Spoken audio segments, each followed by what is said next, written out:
Salibonani bathandekayo. Sithanda ukubonga umlimu ekuseni ngethuba elihle, ithuba lokuhlala phansi sizwe ilizwi likamlimu lisakazwa.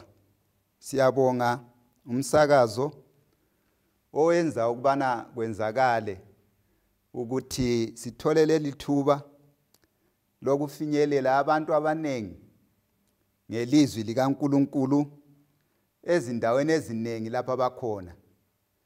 Lapho khona ke sihlobo sami akube isibusiso kuwe nxa usizwa leli lizwi elivelela encwadini engcwele, incwadi kaNkulunkulu, incwadi kaJehova. Isihloko sentshumayelo yethu sanamhlanje sithi sona izindaba ezinhle ngesikhathi sokuphela. Izindaba ezinhle ngesikhathi sokuphela. Sizafunda eBhayibhelini ebhukwini leSambulo. Isambulo isahluko ngu14 ivesi ngelika 6 lo 7. Ngiyabala lapha. Lithi lona iBhayibheli, ngabona enye ingilosi indiza emkhathini wezulu, inevangeli eliphakade, ukuba ilishumayele kwabakhileyo emhlabeni, nakuzo zonke izizwe, nemideni, nezilimi nabantu.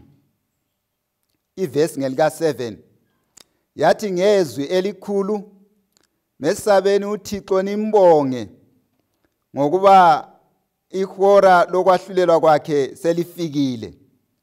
Nimdumise yena owenza izulu nomhlaba nolwandle nemithombo yamanzi. Izindaba ezinhle ngesikhathi sokuphela. Lolu ludaba esande ukuthi sithi lona ludaba lwengilosi yakuqala. Udaba lwalezi zingilosi zona ezintathu nxa ubala usehlalayo uzefika phose kuvesi ngelika 12. Lolu daba nxa singaluchasisa ludaba olumayelana lomusa kaThixo, umusa ungakavalwa. Ludaba olumayelana lokulunga okweyeme ekukholweni. Udaba lwezingilosi ezintathu ludaba olulungiselela abantu, olulungiselela wena lami, ukubana sihlobo esithandekayo silungele ukuza kukaKristu lokuphela komhlaba. Lolu ludaba lapho uThixo enza ukuncenga kwakhe kokucina ebantwini abaphila emhlabeni, ukubana bakhethe uJesu njengenkosi lomsindisi. Lolu daba sizananzelela ukubana lukhuluma ngehora lokwahlulelwa, okutsho ukubana ludaba oluchunyayelwa lapha emhlabeni yizithunywa zikaThixo, luchunyayelwa nje uJesu esendaweni eyingcwele. Kutsho ukubana uJesu esincengela. Nxa sisiya phambili ngizafisa ukubana kesike sinanzelele umumo wezinto emhlabeni ngesikhathi nxa kuchunyayelwa lolu daba. Kunjani emhlabeni? Kunjani kweliphansi ngesikhathi nxa izithunywa zikaNkulunkulu zithwele lolu daba lwengilosi ezintathu? Siyananzelela ukubana emhlabeni kusesikhathini lapho izibonakaliso zokuphela kwesikhathi zitshengisa sobala ukubana umhlaba lo ususiya emaphethelweni. Ungafunda ku2 Timothy isahluko ngu3 ivesi ngelika 1 usiya ku5.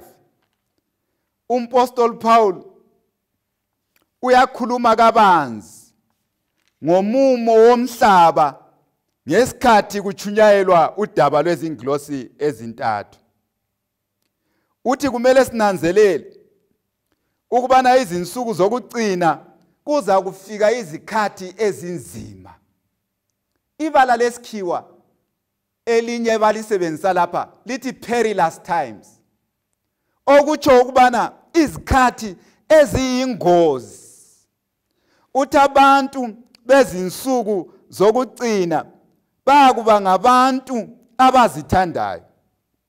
Bakuba ngabantu abathanda imali. Bakuba ngabantu abazindlayo. Bakuba ngabantu abathukayo. Bakuba ngabantu abangalalela abazali. Bakuba ngabantu abangabongiyo, abangelamusa.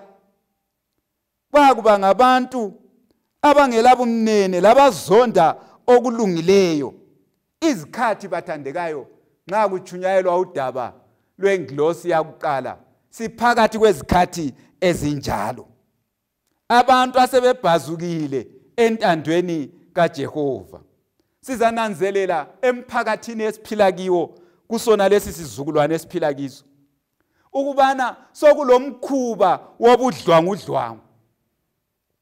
Umhlaba umangele ngeabuse ebenengi kakhulu, ikakhulu ngesikhathi seCovid. Abantu kungani kabasela nhliziyo. Umoya kaThixo kungani ulokususwa kancane kancane. USathane kungani uyabusa isizukulwane lesi esiphila kiso. Ngesikhathi esinjalo uJehova uletha indaba ezimnandi ezasona lesi sikhathi. Siyafunda njalo ikakhulu ngakhangela kuMathewu 24.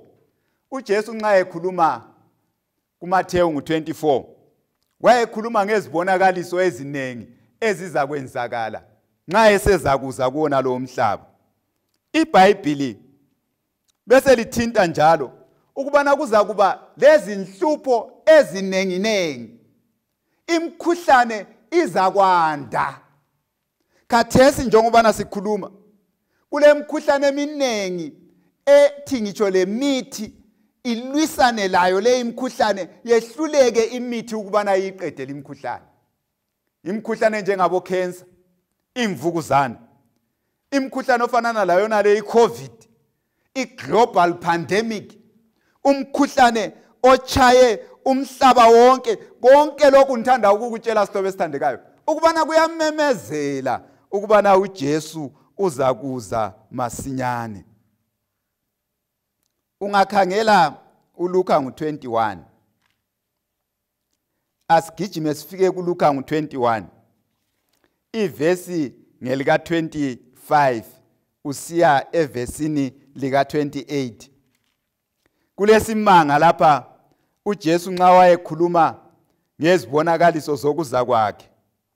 Uthi yena evesini lika 25 kuyakuba khona izibonakaliso elangeni nasenyangeni nasezinkanyezini nasemhlabeni, kuthuthumele izizwe, zixakeke, kudume ulwandle namaza.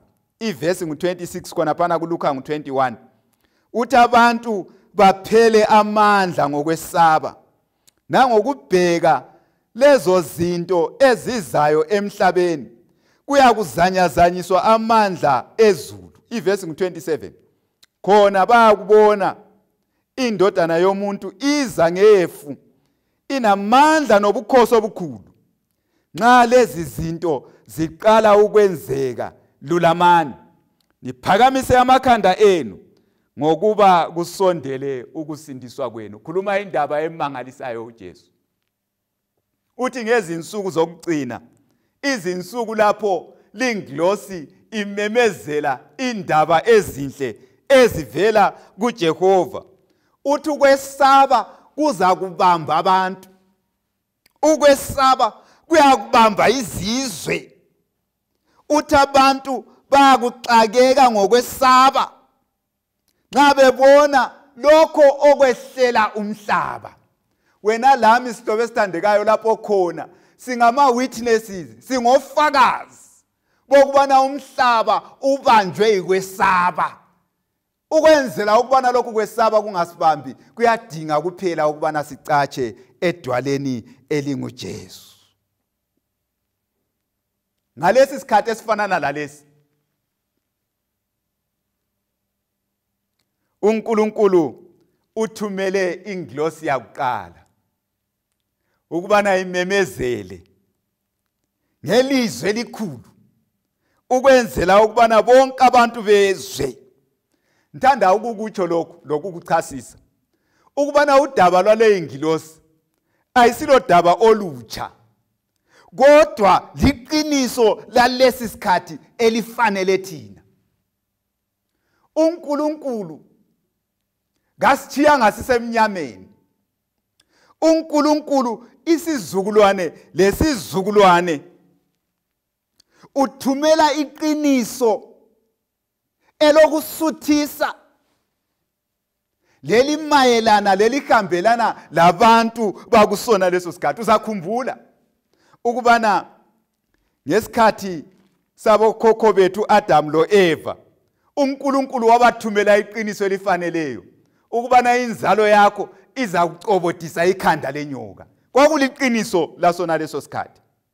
Uzakhumbula ngesikhathi sika Noah kuGenesis 6 lo 7 ukubana uNkulunkulu wayeleqiniso lasona leso sikhathi ukubana abantu kababalekele ulaka lukazamcolo luzayo beze bezocatsha emkhunjini. Kwakuliqiniso lasona leso sikhathi. Uzakhumbula ngesikhathi sika Abraham uGenesis sahluko ngo12 ukubana uJehova wathi kuAbraham, phuma ezweni lakini, phuma ezihlotsheni, udinge umuzi engiza kukutshengisa wona, uyehlala endaweni engiza kukutshengisa wona. uAbraham waphuma wahamba egxumeka otende, ehlala ematendeni. uHebrews uthi yena wayedinga umuzi omakhi lo menzi wawo kunguJehova iqiniso. Sizakhumbula ngesikhathi sika Israyeli uNkulunkulu wayeleqiniso la kusona leso sikhathi ukubana thatha igazi lemvu uninde emgubazini, kuyathi ingilosi ebulalayo nxa isedlula, nxa ibona igazi iza kwedlulela ngale, lina liza kusinda. Kwakuludaba lwegazi, udaba lwePhasika. uJehova bathandekayo uleqiniso elimayelana lesikhathi esiphila kiso. Ungafunda ngesikhathi sokuvuka kwevangeli Reformation, uNkulunkulu wayelodaba olwalumayelana laleso sikhathi ukubana olungileyo uyakuphila kuphela ngokukholwa kwabaseRoma 1 ivesi ngelika 17. So uJehova kugeneration yethu, kusizukulwane sakithi, usiphathele lona lolu daba, udaba lwengilosi yakuqala, ukubana zindaba ezinhle, indaba ezimnandi, indaba ezifanele thina, indaba ezingasikhuthaza zisinike amandla lesibindi nxa sisahamba kulona leli lizwe. Ngithanda ukubana lolu daba sihlobo ezithandekayo ngamafitshane alo sikhuthazeke, samukele ukuqina, samukele isibindi ukubana lokho kuvelela umhlaba uNkulunkulu kasithiyanga emnyameni, kodwa kukhona okuphekwayo uJehova asilungiselela khona. uMathewu 24 ivesi ngelika 14 bese thinta ukubana lezi zindaba ezinhle ziyakuchunyayelwa njengofakazi andukubana kufike ukuphela. Mana ke ngikhangeleke lapha imica emilutshwane, ama-points amalutshwane amathathu ukubana kanti indaba lezi ezinhle ezesikhathi sokuphela yizindaba ezinjani na. Okokuqala nginanzelela ukubana lezi indaba ezinhle ngoNkulunkulu, izindaba ezinhle ngoNkulunkulu. Uthi nxa ebhala uJohane ngengilosi yakuqala ayibonayo indiza emkhathini ithwele ivangeli elingapheliyo ukubana ichumayele kubo bonke ezizweni zonke, ebantwini bonke, kuyo yonke imideni, lakubo bonke abantu ngemkhakha yabo. Unanzelela ukubana lingilosi imemezela ngezwi elikhulu ukubana uNkulunkulu ungumdali, nguye futhi okufanele ukubana akhonzwe. Zindaba ezinhle ezithi uNkulunkulu ngumdali wethu. uNkulunkulu nguye obambe intambo yempilo yethu. Siphila siphefumula nje kungenxa kaNkulunkulu. Ungumdali. Ungafunda kuzihlabelelo ngo-33 ivesi ngelika 1 wehlelayo uze uyefika kuvesi ngelika 6, ikakhulu ungaqalisa kuvesi 6 uyethutsha kuvesi ngo-9. Uthi konke okwadalwayo kwadalwa ngezwi likaNkulunkulu. Ungafunda njalo kuGenesis 1 ivesi ngelika 1 uthe kuqaleni uNkulunkulu wadala izulu lomhlaba. Lingilosi ibisela umhlaba ukubana unanzelele ukubana uJehova ungumdali, nguye ophethe impilo zabantu. uNkulunkulu ungumdali. Ungafunda uGenesis 1 ivesi ngelika 26 lo 27 uzayibeke sobala indaba ukubana uNkulunkulu wathi kasenze umuntu ngomfanekiso wethu asifuze. uJehova ekhuluma loKristu lo moya oyingcwele, basebemenza umuntu ngomfanekiso kaThixo. iBhayibhili bese lisithi lena wabadala uNkulunkulu owesilisa lowesifazana. Bese kusinika sobala ukubana isilisa lesifazana yiyo uhlelo lukaJehova, yiyo indlela kaJehova, yikho uNkulunkulu akubekileyo. Lingilosi yakuqala iletha indaba ezinhle bathandekayo ukubana umuntu kawanga esihlahleni, kavelanga enyamazaneni, kodwa wadalwa ngomfanekiso kaJehova. Ngiyabonga ngoba uNkulunkulu kadali kuphela kodwa uyadala futhi kakutsha. Yikho uDavida nxa ehlabela kusihlabelelo ngo-51 ivesi ngelika 10 uthi uNkulunkulu dala kimi inhliziyo entsha. Siyabonga ngoba uNkulunkulu engakudala kakutsha. Impilo yakho uJehova engayiguqula. Impilo yakho uJehova engayenza ibe impilo entsha, impilo engcono, impilo emaziyo uThixo. Ingilosi yakuqala ibizela abantu ukubana umuntu okufanele akhonzwe nguJehova. uJehova ongumdali, uJehova obambe intambo, uJehova olawula zonke izinto, olawula ukuphuma kwelanga lokutshona kwelanga, uJehova olawula nxa kuzalwa usane, olawula nxa umuntu evalelisa elala ukulala kokufa. Le ingilosi ke isibizela ekuthini bathandekayo ezimpilweni zethu ukuze kube kuhle kithi. Kasimkhonzeni uJehova, dasimkhonzeni simnike udumo ngoba nguye owadala umhlaba, nguye owadala ulwandle, nguye owadala imithombo yamanzi. Kuyadingeka ukubana kusona lesi sizukulwane sihlobo esithandekayo sisondele ukubana sikhonze uJehova, ngoba emaphethelweni ezinto zonke nxa sokusiyaphela indaba ezaba yindaba emqokwa yindaba yokubana wena ukhonza ubani. Kambe ukhonza uThixo na kumbe ukhonza izithixo? Kuyadingeka lapho hlezi khona, lapho ngizwa khona sihlobo esithandekayo ukubana sehlukanise phakathi kokukhonza uJehova lokukhonza izithixo. Umbuzo omkhulu okufanele siziphendule wona ngokubana uJehova unguThixo yikubana kambe uNkulunkulu ungokuqala yini empilweni yakho? Kambe ekuphileni kwakho uNkulunkulu ulendawo yini? Enhlizweni yakho uNkulunkulu ulendawo yini? ekuhleleni kwakho uJehova ule ndawo yini? Ebantwaneni bakho lemulini yakho kambe uJehova ule ndawo yini? Ngiyakhuthaza ukubana yenze uJehova abe ngumbusi wempilo yakho. Asambeni lapha ku point yami yesibili engiyithintayo. Uthi yena lapha uJohane nxa ebhala kuSambulo, inglosi leyi iletha enye indaba enhle kakhulu, indaba enhle ngokusindiswa kwethu, indaba enhle ngensindiso. Uthi nxa eyibeka, uthi le inglosi nxa yayimemezela ngezwi elikhulu, yathi uThixo kumele simesabe ngoba ihora lokwahlulela kwakhe selifikile. IBhayibhili nxa likhuluma ngehora lokwahlulela, likhuluma ngokuthi uJesu khathesi wenza umsebenzi wokwahlulela. uJesu usendaweni engcwele.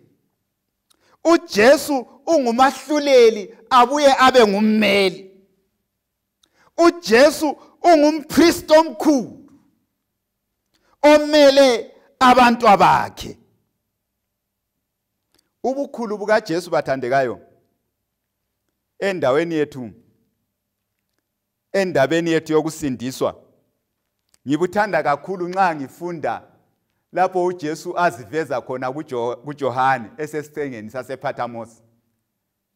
Ungabala uSambulo 1 ivesi ngelika 17 lo 18, uthi uJesu eziveza kuJohane athi mina ngingokuqala lokucina, uAlpha lo Omega. Now la mazwi athi Alpha lo Omega afanana lalokho esikwaziyo ku-alphabet yethu esiyejayeleyo ukubana u-A lo Z. uJesu uthi kezwana, mina ngingu-Alpha lo Omega, okuqala lokugcina. Usebenzisa lapha amabala e-alphabet. I-alphabet ababhalayo bathi bona inika ngamabala esikhiwa an exhaustless medium of communication. Kuthi ukuthi nxa ubhala isandla singaze sibe buhlungu awungeke uyiqede i-alphabet, loba ungaze uhlanganisa amabala njani awungeke uyiqede i-alphabet.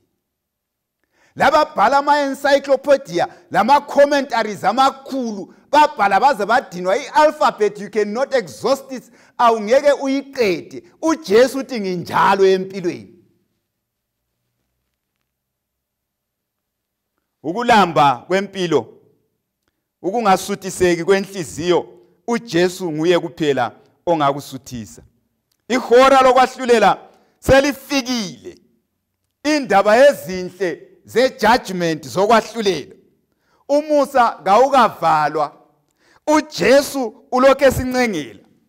uJesu ulokhu engumsindisi odinga abalahlekileyo. Yikho akutshoyo kuLuka 19 verse 10 ukubana ngize ukuzofuna lokho okulahlekileyo. Ihora lokwahlulela selifikile. Kutsho ukubana insindiso kuphela isegameni likaJesu.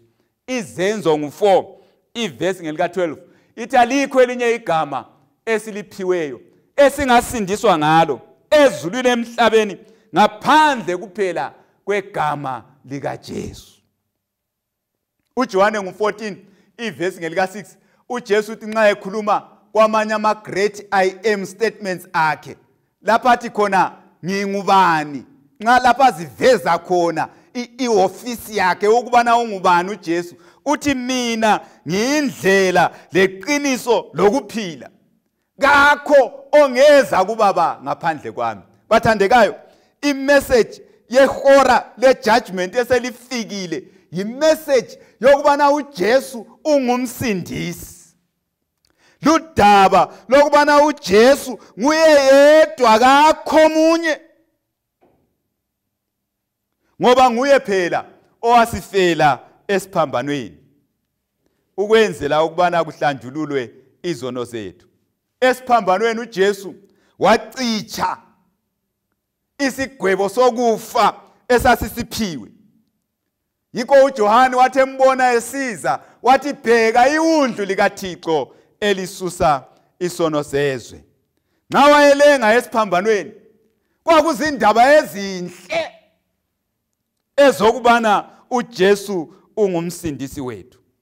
Ihora lokwahlulela lifikile. Kutsho ukubana uJesu uyasincengela phambi kukaBaba. Ngoba uJesu ulama credentials. Ufanele ukusincengela. Usincengela ngokulunga kwakho okupheleleyo. Ngoba waze wathi ehamba emhlabeni wathi ngempela inkosana yakuona lo umhlaba ifikile kimi kodwa ayitholanga lutho. Ngoba yenguJesu olungileyo. uJesu uyasincengela phambi kukaBaba. Usincengela ngegazi lakhe elachithekayo. uJesu uyasincengela phambi kukaBaba. Ihora lokwahlulela lifikile. Usincengela ngomsebenzi wakhe opheleleyo awenza eCalvary. Ungafunda u1 John ngo1 verse ngelika9. Uthi nxa sizivuma izono zethu wethembekile yena. Ukholekile ukubana sihlambulule, asithethelele iziphambeko zethu. Nxa sizivuma mfuna ukukutshela ekuseni sihlobo esithandekayo ukubana uJesu ungumkhulu lomkhulu. Ihora elifikileyo lokwahlulela kuyona lesi sikhathi litsho ukubana uJesu ungumahluleli, ungumkhulu lomkhulu. Ungawubotshiwe. Abanye babotshwe izindakamizo. Ufuna ukuchiya kuyala. Kade wazama, ngicela ukukutshela ukubana ongakukhulula kuphela nguJesu, vumela uJesu enhliziyweni. Abanye babotshwe izinkanuko zakulona leli lizwe, vumela uJesu enhliziyweni. Angikwazi okukubophileyo sihlobo esithandekayo okungakunika ukuthula ukusalamalanga. Mhlawumbe izono ezikade zafihlwa ubulokhu lwisana lazo. Abazali bakwazi ukubana linto ulwisana layo. Umkakho kakwazi ukubana linto ulwisana layo. Suzama kweminyaka funa ukukutshela ekuseni isihlobo esithandekayo ukubana umkhululi nguJesu. Abanye balwisana lenzondo. Inzondo esenhliziyweni. Umkhululo ongakusiza nguJesu. Abanye balwisana lenhliziyo edabukileyo. Kade wadangaliswa ngabantu. So kuhlala kukubophile. Ihora lokwahlulela lithi uJesu nguye umkhululi. Nguye ongakusiza, nguye ongakusindisa. Ungafunda ivesi ngelika 13 khona phana. uJesu kakhululi kuphela kwezomhlaba. Kalungisi kuphela lezi zindaba zomhlaba. Kodwa uJesu ulungisa ngitsho le ndaba yokufa. Kwelinye ilanga uJesu ababotshwe yikufa. Ilizwi lakhe nxa limemeza bakuphuma emathuneni bengela kubola. Ngoba wadeclare, wamemezela kuJohane 11 verse ngelika 25 wathi mina ngikuvuka lokuphila. Okholwa kimi loba efayo uyakuphila njalo. So uJesu uyanika ukukhululeka ekufeni. Kwelinye ilanga abamkholwayo uJesu siyazi silahlekelwe izihlobo zethu eziningi. Kodwa kwabakholwa nguye kwelinye ilanga bayakuphuma emangcwabeni bamhlangameze uJesu bengela kufa. Bathandekayo ekucineni lapha indaba ithi sile ndaba ezinhle ngekusasa yethu. Good news about the future. Indaba ezinhle ngekusasa yethu. Nxa ekhuluma uJesu ngafunda khona phana kuJohane kusambulo isambulo ngo14 usukela kuvesi ngelika 14 susiyale. Immediately masinyane nje nxa kuphela izinglosi lezi sezimemezele seziqedile uJesu ubonakala esethwele isikela esevuna umhlaba egqoke umqhele. Masinyane nje uJesu yeza Ikusasa iyeza. Ngiyakwazi ukubana abanengi ikusasa ababeyihlelile kayisiyo abaphila kiyo. Wena lami silamaphupho broken adabukileyo amanengi. Kodwa ikusasa iyeza, iza ngokuza kukaJesu. Yikho esiyakwamukela khona ikusasa. Lapho esiyakwamukela khona ingunaphakade. USambulo 1 ivesi ngelika 7 uthi bheka uyeza ngamafu. Amehlo wonke ayakumbona. Ngitsho labamgwazayo bayakumbona. Lezizwe zonke ziyakulila ngaye. USambulo 22 ivesi ngelika 12 uthi bheka ngiyeza masinyane. Futhi ngiza lo mvuzo ukubana nginike yilo lalo njengo kusebenza kwakhe. Bathandekayo, nanku umkhumbulo omangalisayo. Khumbulo obusisekileyo ukubana ingunaphakade isimelele. Akukhathalekile okwenzakala khathesi, kodwa ikusasa yethu ingunaphakade isimelele. Nanku umkhumbulo omangalisayo lobusisekileyo ukubana ukungafi siza kugqokiswa nxa uJesu eqhamuka emafini. Umpostoli Paul uthi ekhuluma uthi lokho uJesu akulungiselela bakhe labamthandayo, ilihlo alikubonanga, indlebe ayikuzwanga, akuzange kungene enhliziyweni zabantu. uJesu bathandekayo yilo ithemba lethu. uJesu yilo ithemba labazalwane, yilo ithemba lamabandla, yilo ithemba labohulumende. uJesu nguye ithemba labangcwele. uJesu nguye ithemba lalabo abafa bekholwa kudaba lezingilosi ezintathu. Umbuzo omkhulu ukubana kambe umlungele na umnyeni nxa ezayo. uIsaiah 1 verse ngelika 18 uthi woza sithethe indaba sindawonye. Ngoba izono sezibomvu sithe tephu, ziyakuhlanzwa zibe mhlophe njengeqhwa. uMateyu 11 verse ngelika 28 uthi wozani kimi lina lonke elikhatheleyo lelisindwayo, mina ngiyakuliphumuza. Ungafunda uJohane 6 verse ngelika 37 uJesu uthi ozayo kimi angiyikumlahlela phandle. Akube kuhle kimi sihlobo esithandekayo, wona lamazwi amafitshane angana ngakunika isibindi, futhi angakunika isibindi sodwa, kodwa akunike ukunikela impilo yakho kuJesu.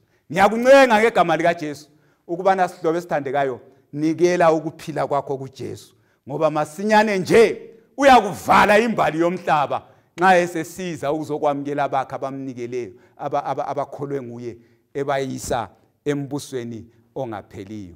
Asikhothamiseni amakhanda sibe lomthandazo. Baba wethu othandekayo osezulwini, siyabonga ekuseni ngelizwi lakho elisiqinisayo. Siyabonga ngelizwi lakho elisinika amandla. Siyabonga ngelizwi lakho elisilimukisayo ukubana kukhona okuzayo. Masinyane uza kudabula amayezi uzokwamukela labo abenze eyakho intando labakukhonzileyo.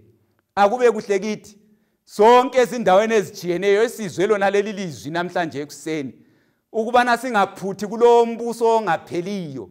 Siza Nkosi ukubana nxa sizwile lona leli lizwi umoya wakho ingcwele lifithizele ezinhliziyweni zethu. Nxa sokuphelelisiwe konke siyakhuleka ukubana ngani ungasamukela embusweni.